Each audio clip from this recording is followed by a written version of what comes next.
Okay, we're live. Hello, everybody. Welcome to Om Hen. I'm Juggy. I'm Cubby. I'm giving myself a new name here. It's my performance name, Cubby. But you know me as Anthony. Yeah. Oh wow, we So, already got some love from the audience. all right, we got some love. And Friday, give a quick rundown of like a general Friday. It's Venus. It's like enjoyment. It's the end of the work week. There's peace. There's some relaxation involved. So yeah, it's gonna be pretty relaxed. But I am looking to become well, to extrapolate what Juggy has helped me with over the last few months, 8 months, we've known each other, like Yeah, around some yeah. sort of like extended amount of time, and to really dig deep into how to become a hero in your own life, to understand that there really isn't anyone coming to save you. So you got to pick up the bootstraps and get on it. And I, he's been saying like I've never thought about it this way, but he thinks about it through the Mahabharata, these ancient stories Right. from what is known as Bharata, India, you could say. But Bharata, I've heard it translated Bharata, Pava, um, like music, Ra, lost me there, but Ta, Tal. So it's a place where music, oh, Raga, La Ra, yes, emotion, Raga, and Tal. So a place where music is held and music is there, that's Bharata, Sanskrit stuff. Anyway, so Mahabharata is that great history, and that's how Jaggi is an expert reciter of this. So anyway, that's the introduction. Yeah, So, and I'm here to ask some questions, yeah. but mainly, And I'm here to answer. yeah. So you kind of use the term salvation, Right. salvation. So, Salvationist. so salvation. So what does that mean to you, and how can we not be a salvationist? Or Okay. yeah, Or well, what that means to me, I see it as a kind of Rajagun. There's the different gunas, gunas. right? There's three gunas. Yep. So I kind of see that as the mode of Rajaguna is kind of like the mode of passion, right? Hash. So the thing is that I see Rajagun salvation is a form of Rajagun salvationism. Not Salvation. that not that people there's forces out there that want to help us, Okay. but I just kind of see salvationism where you're depending on somebody. I kind of see it as a form of mode of passion spirituality. It's for people that kind of want an instant fix, but they don't want to put the effort in. Wow. They want. Oh, okay. Yeah, I kind of see it as a kind of mode of passion spirituality. You kind of want an instant fix, and you don't really want to put the effort in to try and attain moksha or spirituality. So you're just like Liberation. liberation. So you're waiting. So there's going to be some event in the future, something, some person, some scenario that will. Oh, there it is. Yeah. But but you did say there are positive personalities out there Yes, of for us. course. I mean, you had a talk before, and I said I don't. I wasn't. I made a misstatement, but I want to be clear. I said I don't have gurus. That's not necessarily true. What I was trying to say is I'm not initiated I into see. anything. Right. I have spiritual inspirations, lots of them. Yes. And I can't say that I don't have any kind of spiritual inspiration. But what I was talking about, and what I'm talking about is it's just, there's an old saying, give a man a fish, he'll eat for the day, teach a man to fish, he'll eat for his lifetime. So I just kind of see salvationism as a way of just, oh, give me my fish. And so many people line up, in the temple and they get their weekly fish, or the church, or wherever it is they're going for their fish. Very interesting. And the thing is that if you're not, it's like you're forestalling you're putting all you're waiting for somebody else to save you. You don't want to learn. You're kind of stuck in this place. You don't want to learn how to save yourself. You're waiting for somebody else to come and save you. And it just kind of it just doesn't agree with me, and it doesn't agree with the message that I see really in the Vedas and in the Mahabharata and the Puranas and all these things. It seems like it's coming from another dimension. And I just want to Rajaguna. It's kind of the Vedas explain the world in like a trimodal system. It's creation, maintenance, and destruction. Rajas, creation, sattva, mode of goodness, maintenance, sustainability. Thank you for adding. And tamas, darkness, destruction. So and all three have to exist. For example, sleep is tamas. So we all need some tamas in our life in order to go through the whole thing. So it's not that one is better than the other. They all have their place. And it's so funny because you call salvationism Rajaguna. It's just there. It's always there. It means it touches every single religious movement or spiritual movement or everything, right? So when we speak on the modes, it's so effective. Right. It's so it says so much with so little. Right. So anyway, so that's just the gunas background there. So you were tied it back into Mahabharata. Right. So I'm gonna just ask a question. When was the first time you heard of the Mahabharata? Well, the first time I heard of the Mahabharata, I was a kid. Okay. But I didn't get a chance to read it. We didn't have it in the home. And I always wanted to, but it just wasn't there. I heard about it because there was a book. It was called The Teachings of Queen Kunti. Somebody mentioned something about Mahabharata or something. Now, we had these old copies of Ramayana in the home. Oh, yeah. It was the full version. But I didn't get it. I was too small to read it. Oh, I see what you mean. I actually now have those copies. Wow. So I have Ramayana in the home, the full version. And I got... So then what happened was my dad gave me Mahabharata when I moved to a temple like in 2001. Yeah. I moved into the temple the summer before the late fall, like August time, of 2001. So I was there. I was at the temple during 9/11. Like that's where I was. Whoa. And that was West Virginia? Yeah, West Virginia. So my dad sent me the Mahabharata, the Krishna Dharma Mahabharata. Right. The little one, the short one. Oh, okay. It was like 300 pages or something. Oh, I've never seen that one. Yeah, there's a little 300-page one. He sent that to me. And I read that in one day. Whoa. I read it in one day. I was just like, whoop. Give me more. Yeah, I started, I got it the day before. It was a Sunday. I didn't have to do any service. So I just, as soon as the sun came up, I started reading it, and I read it all the way until sunset. Just like, I didn't even eat food, I think. Just read. Can I tell you what happened to me?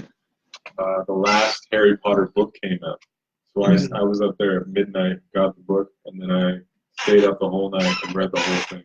Oh, wow. So a similar story, right? Like every storyline has a hero that goes through impossible things. Right. Impossible. And we watch these all the time.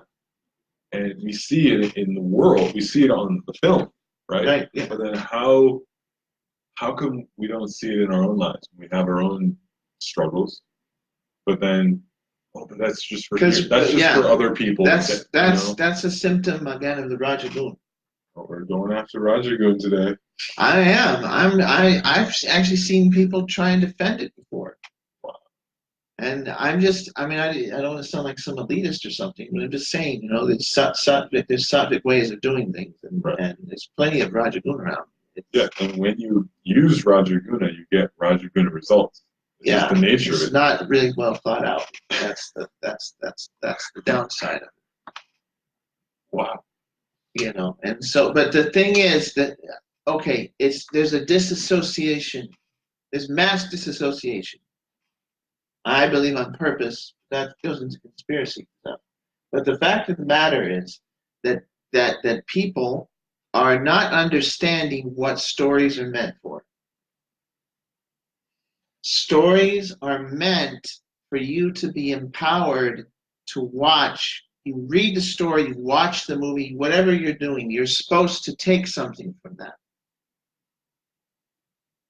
You're supposed to put yourself in the shoes of the person that the events are happening to. People go through really intense struggles in their life, oftentimes. Mm-hmm. I mean, some people got it easy, but a lot of people go through really heavy things. Well, they say the truth is stranger than fiction. Yeah, too. truth is stranger than fiction. So even all that stuff when you see in the movies, like someone else has gone through much crazier stuff. Yes, people go through really heavy, intense things, and you're supposed to kind of, maybe the word is empathize, maybe the word is, but the thing is, you're Empathy is a good word. I've heard of studies that those who are the most empathetic like music the most. And music is like a shorter form of art, but then music is more, I mean, movies you can, the visual, the sound, but music you can kind of, it's a different vibe, but you get into the art. The more you can feel, the more you can feel art. So, anyway, empathy. So you kind of see the things that are happening to the character, and you're kind of seeing them going through these struggles and how do they deal with it, and they go through with it, and you kind of let them empower you too. It's not just, oh, I'm going to look at this story. You kind of have to, you kind of let them, they're going through this thing, and they're like an archetype, and you kind of let them empower you, and they kind of guide you. That's why these stories exist. Cultures develop stories to tell each other because they're trying to bring across some information that's useful over generations, and everybody likes a story. That's why movies are so popular. That's why all this stuff is really popular. It's because people want a good story. And we're driven in that way. It's almost like we're built that way in our brain. Like storytelling is a very big part. Even they have these things, there's story wars, there's books, you know, businesses are like, this is our story. And what's cool about Mahabharata is that transcendental wisdom is woven into it. Yeah. Right? It has everything. It has everything. It has everything. That's one of the things it says in the Mahabharata, that it has everything. Can you elaborate, like, everything? Well, from where to where? They said, well, it says in regards to Dharma, Artha, Kama, and Moksha, what's found in here can be found in other places, but things can be found in here that can be found nowhere else. That's the promise. Yeah, that's the promise. Promise. Mahabharata. It's the source of all stories. Sometimes is what it says too. Thank you, Radhe Kultura, for showing. Yeah. And so things there that cannot be found anywhere else. Yeah, that's what it says in Mahabharata. So it's very long, you know, it's very long. It's 2.5 million words. Oh, I just want to scroll back a bit. Dharma, Artha, Kama, Moksha. Yeah, those are the four Purusharthas, or the goals of mankind. Purusharthas. Yeah. Purusha, it's a combination of Purusha and Artha. Purusha is like person, and Artha is like what can be acquired. Yeah. Say. The four. They call it. It's translated often as the four goals of human life. 4 goals of human life: Dharma, Artha, Kama. Right, it's there. It's part of it, and Moksha. Right, Dharma, Artha. So that's religion, wealth, occupation, economic development, enjoyment, and then moksha, and which is liberation or spiritual, you know. And so there's a reason they're put in that order too. Well, can I hazard a guess? Okay. I feel like, or maybe not. It's your interview, but Dharma. It's like you do your religion, you do what you're supposed to do. We'll talk. I'll connect back to me. So I'm doing what I'm supposed to do. My Dharma of spreading spiritual knowledge. Right. And then the economic development comes from that. If you like religion for Dharma, it's like it also means that which cannot be separated from the thing. It's like the nature, the inner nature. Yeah. Like that feather example we like to use, the feather, the Egyptian connection, Right. feather of truth. Right. So if you live your truth, then the economics will develop. Then you'll enjoy what you need to go through, and then of course you'll realize, oh, this is all temporary. Sukha and dukkha, Sukha, dukkha, enjoyment, dukkha, yeah, misery. Both come and you learn and grow from that. So Purusharthas, thank you. Four Purusharthas. 4 goals of human life. Yeah. So a lot of times people get a little messed up in their understanding, and they think that what I need to do is I need to pursue artha first. Okay. I subvert my dharma, and I'll pursue artha first. But what happens is I become dissatisfied. This dharma doesn't, let's not be vague here. Before the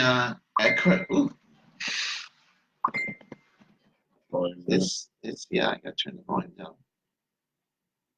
So we're not going after artha. Yeah. Well, we could, but then. Well, no, you do as long as you do your artha first. You mean dharma? Dharma first. You do your dharma first, then the artha will come naturally. But dharma is not just spirit, not just religion. Dharma is your purpose, your duty, the thing that makes you feel complete. You see, what happened was the Buddhists came, and it was a reform movement from the Vedas. A simplicity movement. Yeah. But what happened was, unfortunately, they said that the Dharma is this. And people separated it from themselves. And you got to understand that your Dharma is what it is that makes you feel complete. Your Dharma is your work. Your Dharma is your work, plain and simple. Dharma is your duty. Dharma is your work.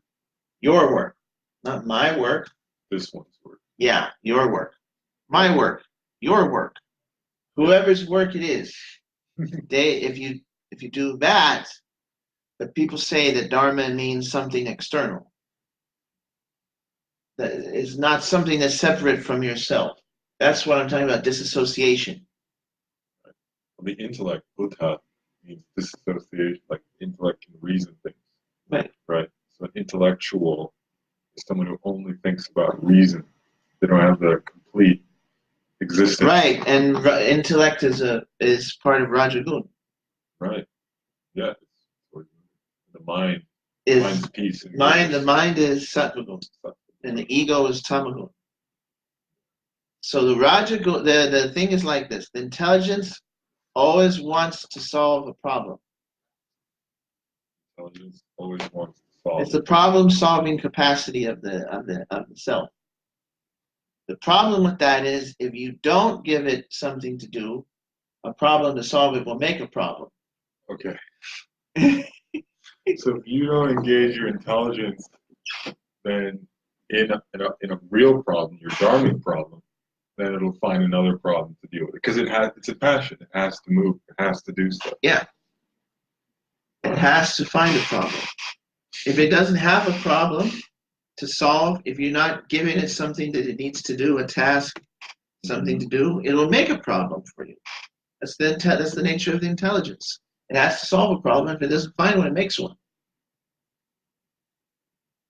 Okay, so let's wind that back to the hero's journey. Yeah. So it seems like Dharma is your work, it's your purpose. So maybe I'll take another angle. How do we know we're in our Dharma? I'll ask the feeling first, and then maybe some like practical tactics on how to know it. Oh, like sure. How does it feel when you're within your element? Because okay, I have a very good thing that I tell people. Okay. If the challenges of what you're doing feel more like a game than a struggle, then you know you're doing your Dharma. Wow. A game rather than a struggle. It's like if you're playing a game, or you're playing any kind of game that you play. Let's say you're playing a game with your friend, or you're playing any kind of game, there's a challenge involved, right? but it doesn't. You're not like feel like you're drudging around. It doesn't feel like drudgery. No, it's fun. It's Like fun. there's rules. There's like a certain like scenario that everyone's agreed on, and Yeah, then you play the game and then you're having fun, right? It's fun to play the game, but separate yourself from the idea that it's fun. You can see you have to do things in the game to make it work to be successful, but you think it's fun, right? Mhm. Okay, so that's what Dharma is. Wow.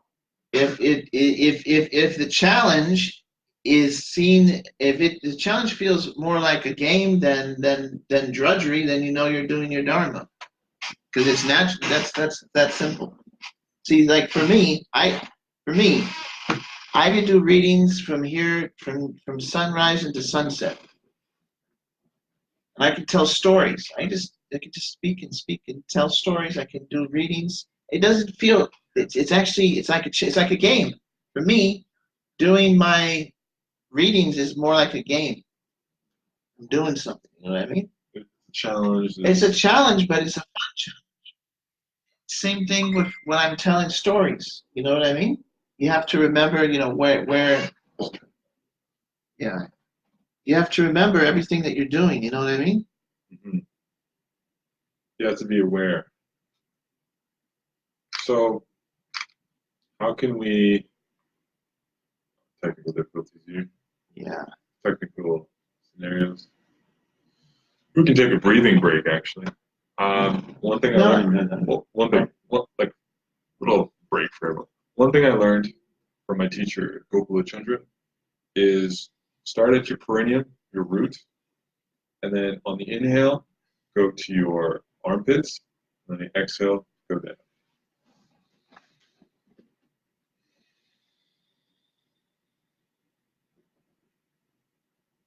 There's a couple things you can think about too. Your heart meridian is right in the armpits, and it's a very sensitive area. So you bring the sensitive area of the root chakra, the perineum, your, your two lower gates, as the Vedas call it, those very sensitive area, and then you bring it to your heart up here. We can really cool down our nervous system, cool down what's going on. Anyways, we'll reschedule. Back to hero's journey. So, Yeah, yeah. so I'm asking these questions. This is brand new for me too. So we have the understanding of Dharma, and it seems like the way we're using the term hero is like it's finding your Dharma. It's like finding your purpose. And then you're saying I asked how it felt, and then you're saying that if life feels like a game, if challenges aren't overwhelming, if they're like a game, then you may be in your element because we're always going to have troubles. Like no one's Challenges are. It's impossible to avoid challenges. The question is, how does it feel when they come up? It's impossible to avoid challenges. The question is, how do we feel when they come up? If they don't feel like it's drudgery, but it feels like it's exciting and it's something that you want to tackle and solve, then you know that you're doing your Dharma. That's how you can tell. Mm. If you do like that, then you know that you're doing what you're supposed to. Or, well, because that's your nature. Might as well do like that, right? Some people, they can sit in front of a, some things that people do to me is like magic, you know? It's like how in God's name they just like sit there and do that thing, and for them it's like, okay, we do this, I'm like, oh God, you know. For me, some of the stuff that I do, they're like, how do you do that? I'm like, oh, come on, it's just so simple. Yeah. So you know that you're doing what you're supposed to, you know. Like another thing, like I really and do enjoy going out in nature and like farming. Right. Like I can be in the sun with a hoe and I'm out there, and some people think that's crazy, but for me it's fun. I Right. don't have to think. I'm just like hoeing things and planting things. It's fun for me. Right. But for some people, like, oh my God, like they're sweating. How's that? You know? Yeah. Like for me, that's fun. You know. Different natures. Yeah. So find that thing that feels more like what it is that's fulfilling. If the challenges are ones you can handle, you know. thinking about the term Varna. right? The term Varna, and that's usually four classes of men. Right, right. Four. Can you explain Varna? Is that like because that's related to our Dharma? Like if we kind of know our nature within these four classes, Vaishya, Sudra, Vaishya, Kshatriya, and Brahmana, Right, it right. kind of gives us some clues on where our nature is. Yeah. So Varna, Varna, right, Varna and Dharma. right. Varnashram Dharma, it's called. There you go. Varnashrama Dharma. Yeah. That's a system of organizing societies. Everybody, all societies have developed systems of trying to make it so that everything's going on. So the cool thing about Varnashram Dharma is, these days it's like one size fits all.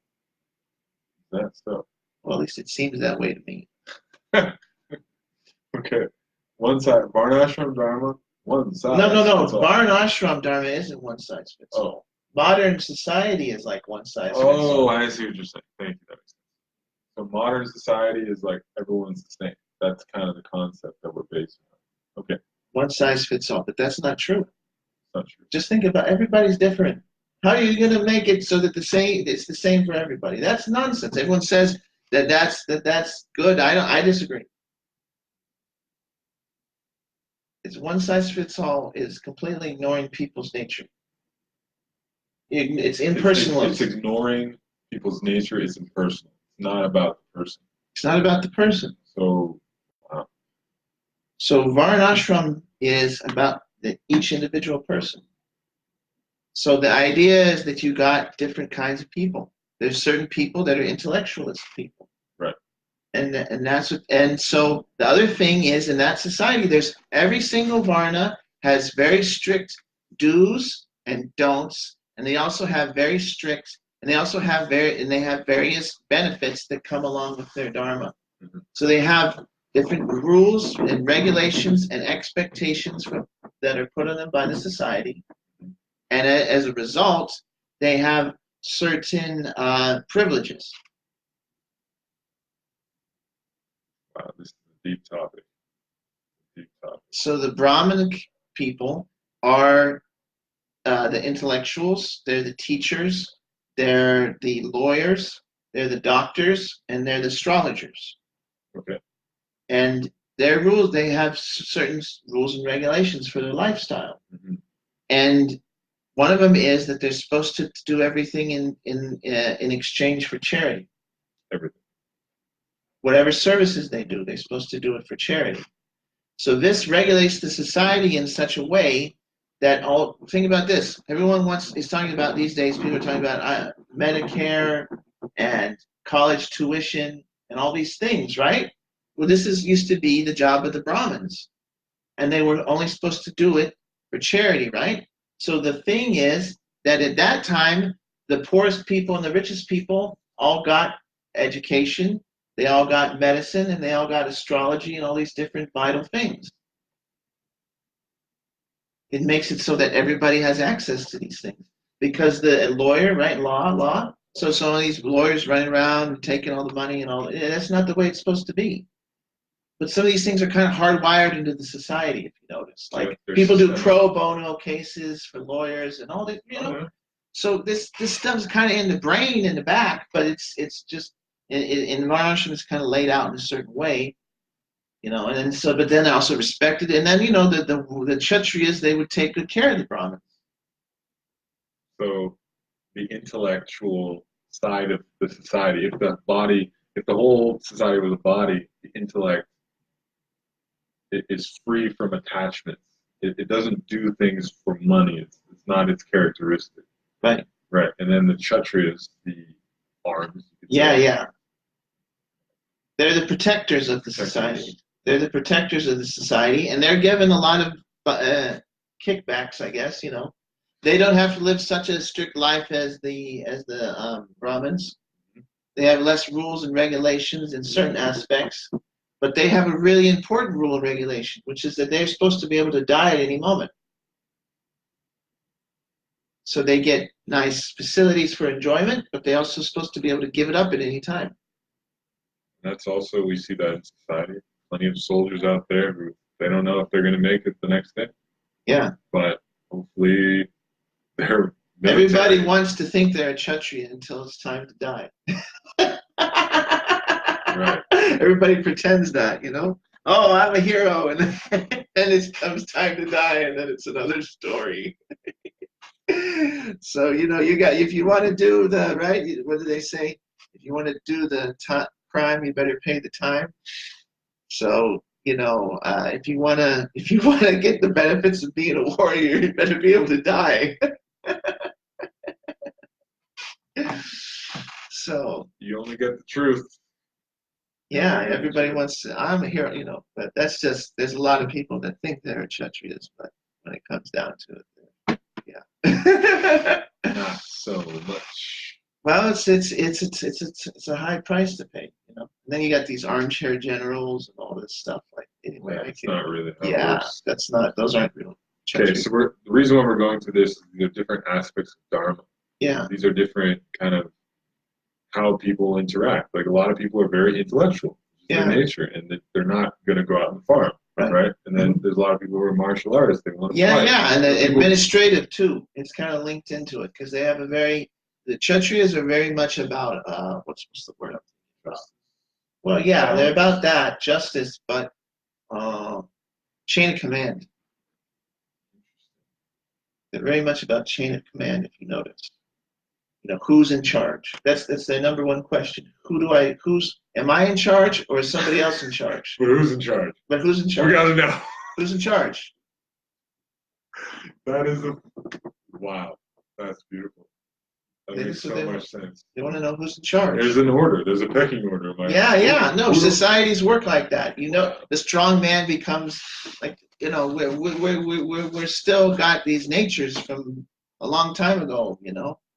When people were warriors, and we still have that kind. It's been hardwired into us for hundreds of thousands and millions of years. That the strong man is the one that leads the group of people, and there's these pecking orders and stratification of society. It's just kind of the way that societies sometimes interact with each other.